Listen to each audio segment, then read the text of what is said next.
We continue following in the footsteps of Jesus this morning as we have this whole Lenten journey.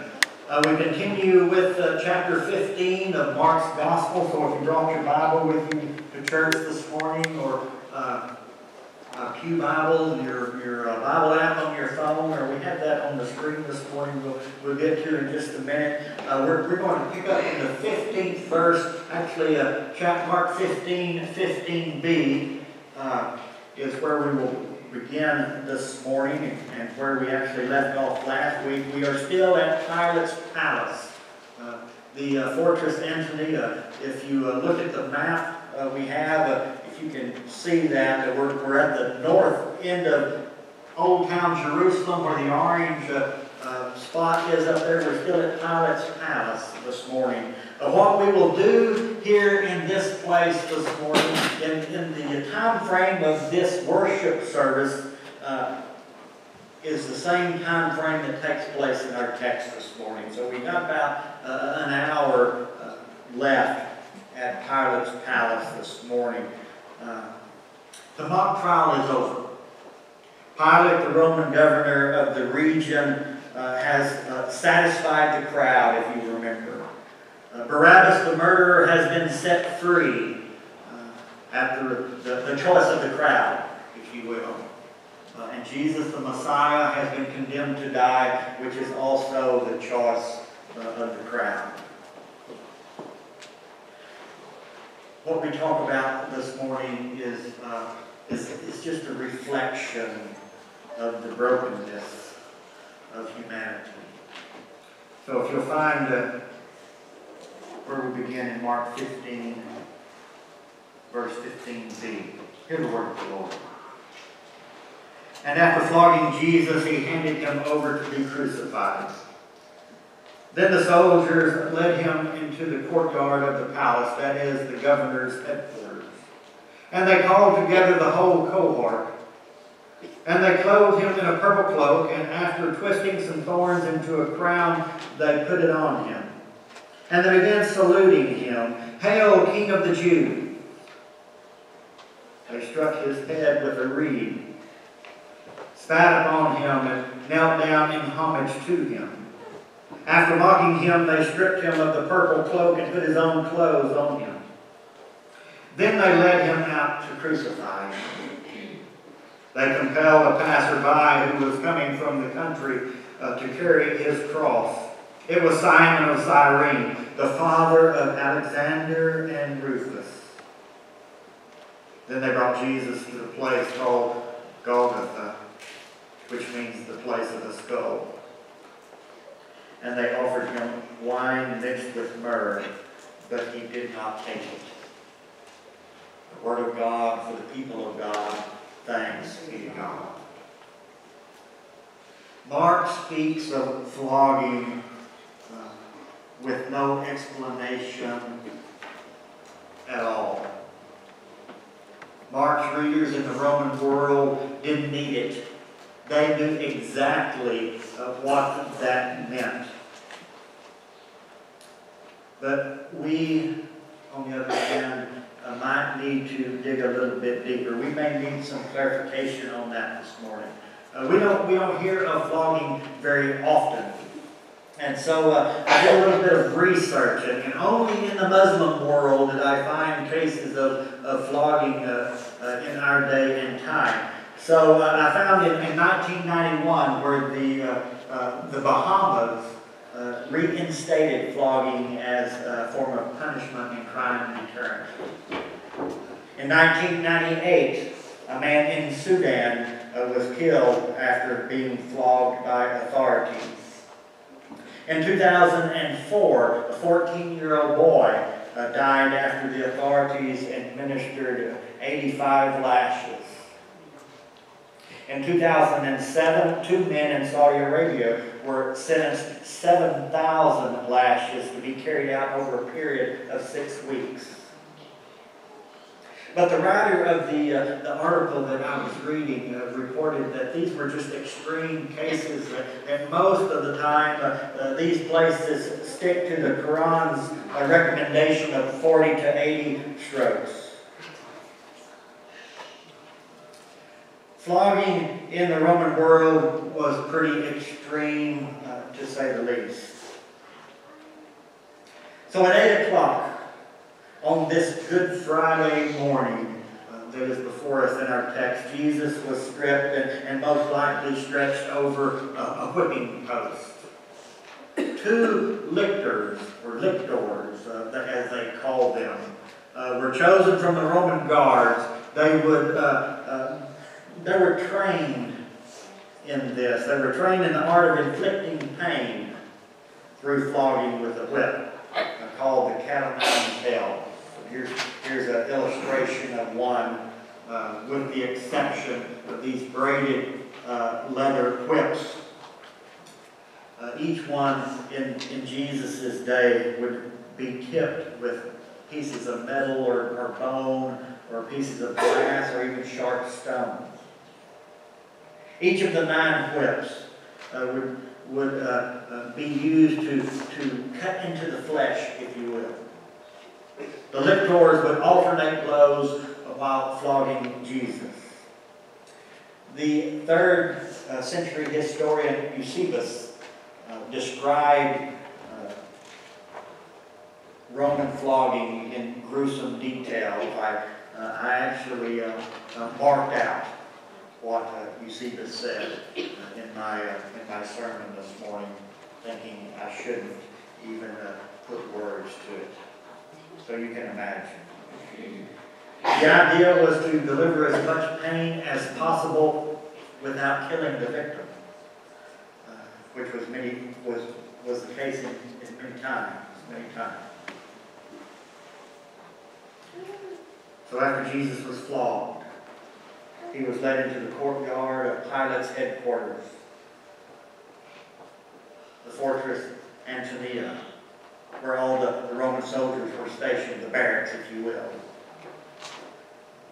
There Jesus was paraded around before the Roman guard. Mark says that a whole cohort was there. Possibly 300 to 600 soldiers were stationed there. And they were all called out to humiliate Jesus. This was Pilate's way of showing who was the true king, who had the power. And so visualize the whole courtyard filled with these soldiers in this mock coronation service in honor of this so-called king. Around him, possibly up to 600 soldiers, fully armed, fully dressed in their armor and their shields and their cloaks, holding spears.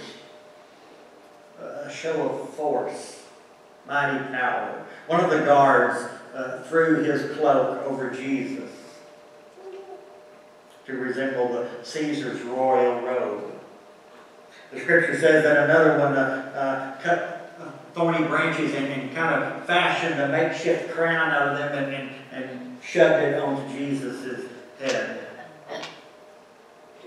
And then if we go to Matthew, we find that someone cut a reed and put it in his hand for his scepter, his royal scepter, representing Caesar and his ruling power, his authority. The King of the Jews didn't look like much compared to Caesar and his royal army at this point. But they continued to humiliate Jesus by bowing down to him, kneeling before him, shouting, "Hail, King of the Jews!" They poked at him, they prodded him, they spit upon him, and they beat him. Surely the words of Isaiah 50, verse 6, came to Jesus' mind. "I gave my back to those who struck me, and my cheeks to those who pulled out the beard. I did not hide my face from insult and spitting." We can't dismiss this inhumane action just because it happened 2,000 years ago. Humanity is still like that. I'm amazed at what we human beings can do to one another. We human beings who were created in the image of God, I'm amazed at what we can do to another human being. It has to do with humanity's brokenness and having the nature of sin. It begins with our children bullying in school, and it doesn't end until we have mass murders. Mass murders in schools, in churches, in shopping malls, in movie theaters, and beyond. With each strike of the cat o' nine tails, Jesus took on himself our brokenness, humanity's brokenness. Took on himself the stripes of Judas's betrayal, Peter's denial, the disciples' abandonment, the Sanhedrin's jealousy, Pilate's submission, the crowd's rage, the soldiers' cruelty, and whatever else you heap upon him, whatever else I heap upon him. For sure, humanity is in need of a Savior. I mentioned last week that there are several theories of atonement, meaning how we become reconciled to God. How do we become at one with God through Jesus Christ? And last week I talked about the satisfaction theory of atonement, where Jesus satisfied our debt, the debt that we owed. Jesus satisfied that debt for us on the cross of Calvary. Today I want to offer another theory to you. It's called the moral influence theory of atonement. This atonement theory came around in the year 1100 by Peter Abelard, the theologian, the French theologian. And Abelard basically says the purpose of the suffering and death on the cross was meant to influence humanity to a positive and moral change in their lives. That is, to change their immoral, sinful standards into good moral standards, those standards that Jesus exhibited during his lifetime and in his ministry.